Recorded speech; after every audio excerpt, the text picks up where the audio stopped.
Hey guys, welcome back to Today in DeFi here.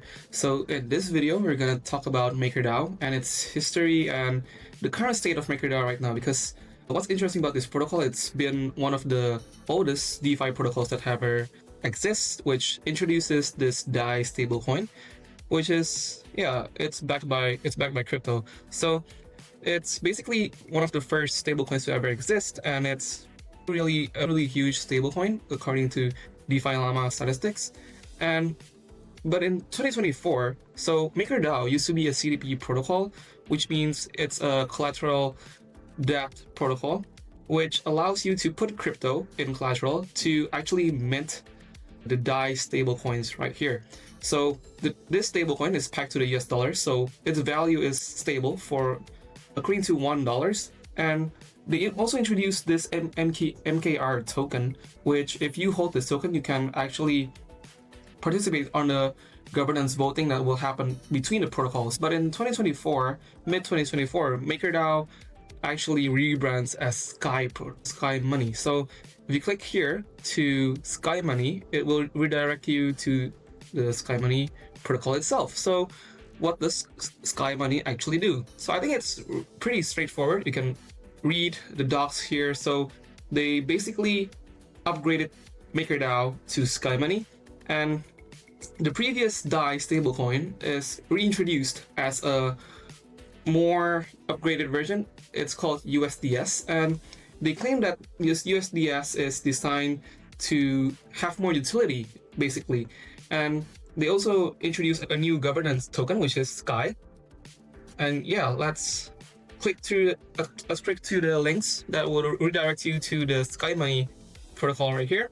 And you can see here in this dashboard for upgrade, it is not the first one, but this upgrade section, you can actually choose to upgrade your DAI stablecoins to, for example, if you put on 1,000 DAI, you will get 1,000 USDS. So it's a 1-to-1 ratio of conversion.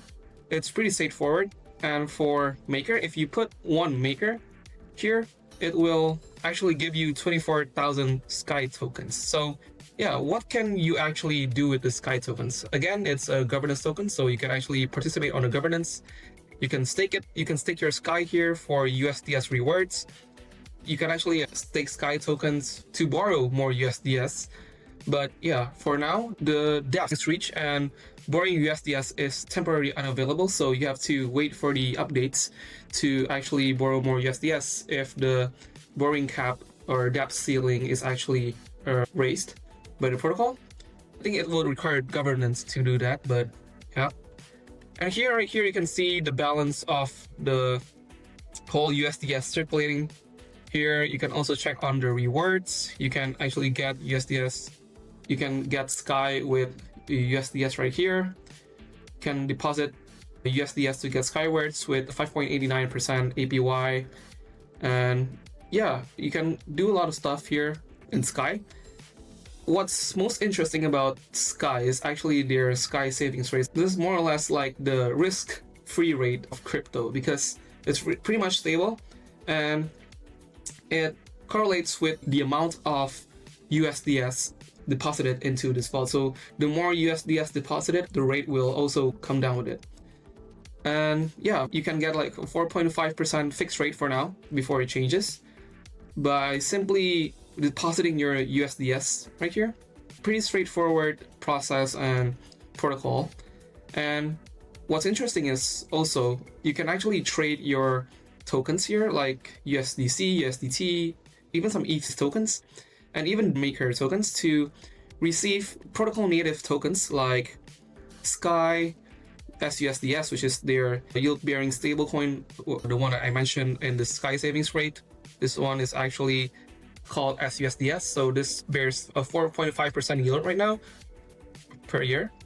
You can actually choose which tokens to receive. There's not much of a selection here, but it's pretty straightforward, powered by protocol. You can get the USDS from here, from Sky.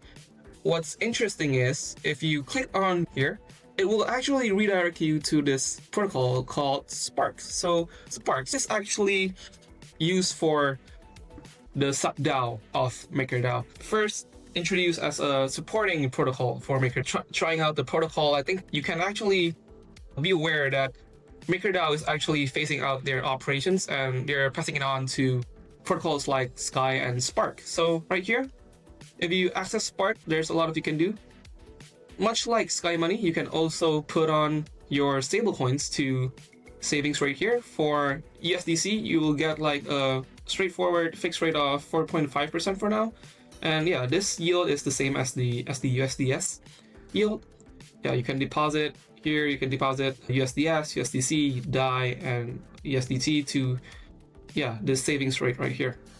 And if you access Sparkland right here, you can actually borrow DAI or USDS or even USDC by depositing tokens that are supported in this ecosystem: BTC, CBBTC, LBTC, Easy Renzo's ETH, and yeah, a lot more. And you can actually put more than one collateral type. So you can actually put on like CBBTC and perhaps stake ETH to actually borrow USDS with the specific amount to the LTV. And what makes this comprehensive is you can actually check out your portfolio and you can check your health factor right here after borrowing or depositing your assets into Sparkland. Last 2 months, there have been like a pretty huge SPK airdrop event, airdrop claims, and since then there would be some SPK staking. It's called, I believe it's called the Overdrive campaign, which users can actually stake their SPK and earns more Spark points for the upcoming airdrops. But we're not gonna talk too much about that. If you access this SPK farming section, you can actually deposit USDS and earn rewards in SPK. But do keep in mind that this APY is actually fluctuative and it's correlated to the SPK token price that you will receive. Yeah, if you actually look out on DeFi Llama, you cannot actually search for Maker Dao anymore because it's phased out. It's called Sky right now. And here are some actually pretty useful keep track of the protocol stats, like this Maker Burn ecosystem aggregator. So from here, you can actually, I'm sorry, this is a little bit lagging. You can actually check out the total stable supply, what's the composition of the stable supply right now, and how much DAI is remaining, because I think they are trying to urge users to actually convert their to USDS. Yeah, I think it's a pretty straightforward objective. They wanted to introduce a better stablecoin with better utility, with much better utility. But I think what makes it difficult, because I think DAI is one of the oldest stablecoins to ever exist in DeFi, and a lot of farmers and traders have been using DAI to build leverage positions in different protocols. So I think it will cost them transactional cost, even more gas fees, or even more hustle or efforts to actually exit the pool or the farm that they're actively trading on, actively farming. And I think there are still barely less than half of MKR tokens remaining in circulation. Yeah, I think that's all for today's protocol review and walkthrough. And I'll see you in the next one.